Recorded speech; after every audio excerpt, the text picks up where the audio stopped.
दोस्तों, आज एक महत्वपूर्ण विषय पर चर्चा करने वाला हूँ। आज की चर्चा का शीर्षक है कर्मफल द्वारा पीड़ित व्यक्ति एवं हमारा कर्तव्य। दोस्तों, कई बार हम अपने सगे संबंधी, मित्रों या अन्य को कर्मफल की पीड़ा भोगते हुए देखते हैं एवं स्वयं काफ़ी दुखी हो जाते हैं। ऐसे में हमें समझ नहीं आता कि ऐसे व्यक्ति के प्रति हमारा क्या कर्तव्य होना चाहिए। आज इस विषय पर चर्चा करने वाला हूँ। दोस्तों, यह सारा विश्व कर्म के सिद्धांत के अनुसार चल रहा है। इसमें जरा भी शंका या अव्यवस्था नहीं है। हर व्यक्ति अपने प्रारब्ध कर्मों को भोगने के लिए ही तदनुरूप शरीर पाता है एवं प्रारब्ध कर्म भोग कर ही देह का छुटकारा होता है। जैसा बोओगे वैसा काटोगे, जैसा करोगे वैसा ही भरोगे। यह कर्म का अटल सिद्धांत है। इसलिए हर व्यक्ति को अधर्म या अनीति का आचरण कर मन वाणी कर्म द्वारा बुरे कर्म कभी नहीं करने चाहिए। हमारे प्रारब्ध में जितना धन मिलने का निर्माण हुआ है, उससे न एक पाई कम और न ही एक पाई ज़्यादा हमें मिलेगी। यदि हम फेर फेर कर या बेईमानी से ज़्यादा पैसा प्राप्त करने का प्रयास करेंगे तो हम नए खोटे क्रियामान कर्म में फंस जाएंगे। मनुष्य को धर्म एवं मोक्ष के लिए निरंतर सजग रहकर पुरुषार्थ करना चाहिए। प्रारब्ध कर्म अनुसार हमारे जीवन में जो भी सुख दुख आए उसे स्वीकार करना चाहिए, क्योंकि उसके लिए हम स्वयं जिम्मेदार हैं।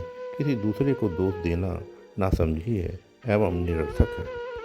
पुरुषार्थ हमारे लिए एक अवसर है ताकि हम अपना भावी जीवन अच्छा बना सकें।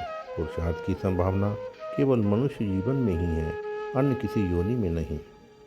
दोस्तों, अब हमारे सामने एक प्रश्न है कि यदि हमारा कोई सगा संबंधी, मित्र या अन्य अपने कर्मफल भोगता हुआ दुखी है तो उस समय हमारा क्या कर्तव्य है, हमें उसके लिए क्या करना चाहिए। कर्मफल भोगने वाले व्यक्ति के लिए इसके दो विकल्प हैं।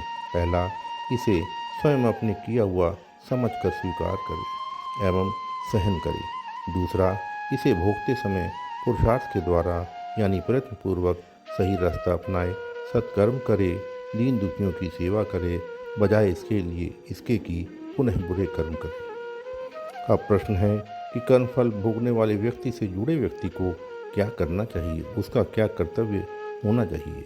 गीता में इसका सीधा सुझाव दिया है कि हमें यह समझना चाहिए कि ईश्वर हमारा माता पिता पालन करता है। फिर ईश्वर अपनी संतान को दुख कैसे दे सकता है। इसलिए जो कर्मफल है वह दंडात्मक नहीं बल्कि सुधारात्मक है।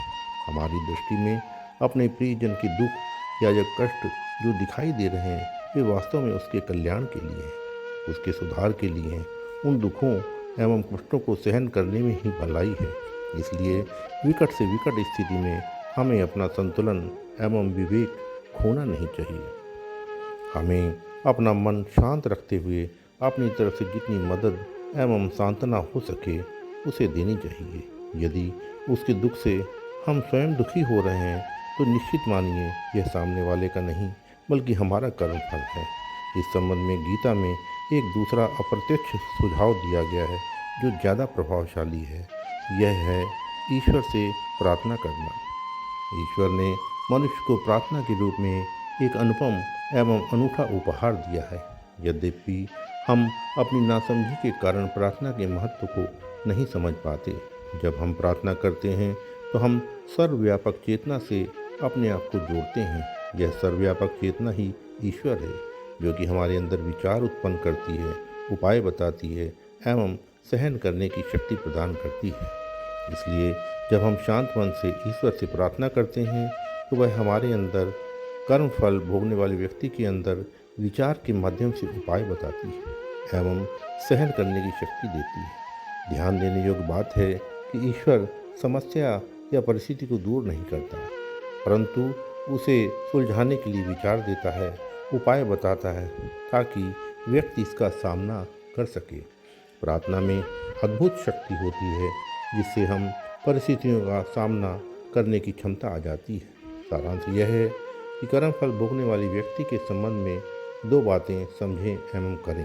पहली, उस व्यक्ति के कष्ट से घबराएं नहीं, क्योंकि यह दंडात्मक नहीं बल्कि सुधारात्मक है। दूसरा, ईश्वर से उसके भले एवं दुख सहने की ताकत देने के लिए प्रार्थना करें। दोस्तों, अगर यह वीडियो अच्छा लगे तो इसे लाइक शेयर करें एवं मेरे चैनल को सब्सक्राइब करें।